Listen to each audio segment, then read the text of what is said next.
warahmatullahi wabarakatuh. Baiklah, saya akan menjelaskan sejarah dan fungsi komponen robot.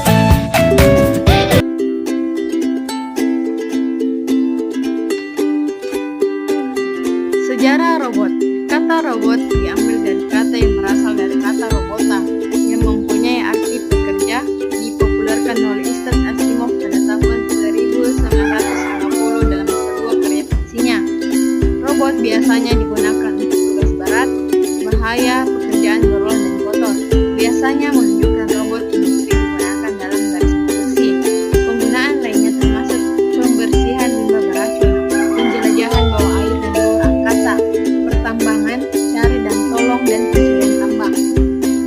Belakangan ini, robot mulai memasuki pasaran konsumen di bidang hiburan, penyedot debu, dan pendeteksi kecerdasan. Robot pertama kali dikembangkan oleh komputer Aided Manufacturing International atau PM1. Robot adalah peralatan yang mampu melakukan fungsi yang biasa dilakukan oleh manusia, atau peralatan yang mampu bekerja dengan inteligensi yang mirip dengan manusia. Definisi kedua dikembangkan oleh Robotics Institute of America atau RIA,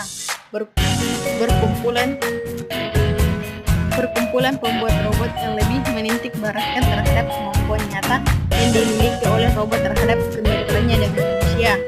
Robot adalah peralatan manipulator yang mampu diprogramkan mempunyai berbagai fungsi yang dirancang untuk memindahkan barang, komponen-komponen peralatan atau alat-alat khusus melalui berbagai gerakan terprogram untuk pelaksanaan berbagai komponen utama pada robot. 1. Controller adalah bagian utama yang terdapat pada robot. Controller ini diibaratkan sebagai otak manusia. Otak tersebut dapat menggerakkan semua pergerakan dari robot. Bagian ini berfungsi untuk menjalankan sebuah program, menerima dan mengelola setiap informasi yang terdapat di lingkungannya, atau input sensor. Bisa mengirim dan mengendalikan output pada indikator, aktuator, serta audio. 2. Aktuator.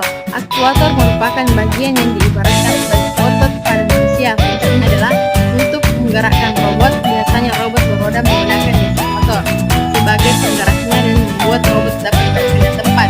Sedangkan bergerak menggunakan kaki biasanya menggunakan motor servo. Motor servo memiliki peran yang sama dengan DC motor sebagai penggerak pada robot. Namun penggunaan mekanik yang membuat pergerakan mereka berbeda. Mungkin buat kalian yang belum tahu bentuk motor servo bisa ya. 3. Sensor. Sensor jika diibaratkan merupakan indera pada manusia seperti melihat, merasa, dan mendengar. Ada banyak jenis sensor pada robot. Manusia hanya memiliki 5 indera. Robot bisa memiliki sensor dengan jumlah yang tidak terbatas, karena robot merupakan makhluk elektronik dan teknologi yang cepat berkembang. 4. Baterai. Baterai merupakan sumber energi pada robot. Ibaratnya otak kamu yang membutuhkan nutrisi sebagai sumber tenaga seperti karbohidrat atau vitamin. Baterai berperan untuk sumber tegangan pada robot. Baterai akan menyalurkan sumber tegangan ke bagian listrik pada robot seperti controller, sensor, aktuator, dan semua komponen elektronik dari baterai. 5. Kabel. Part yang satu ini merupakan part yang penting.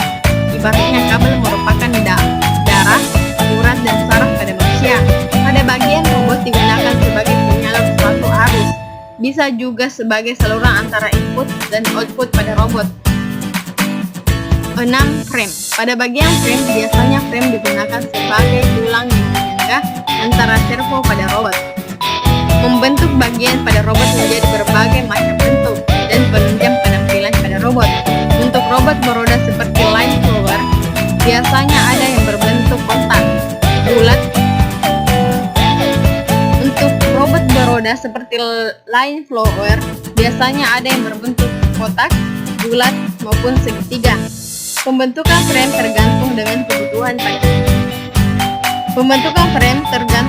kebutuhan pada bagian robot dan penempatan pada komponen-komponen yang lainnya. chassis, biasanya disebut dengan rover. Rangka utama pada robot biasanya menjadi badan bagi si robot. Biasanya chassis dipasang berbagai macam bentuk sesuai dengan bentuk drivernya sendiri untuk memperbagus penampilan pada robot. 8 support part merupakan sebuah komponen pendukung untuk membentuk robot seperti baut dan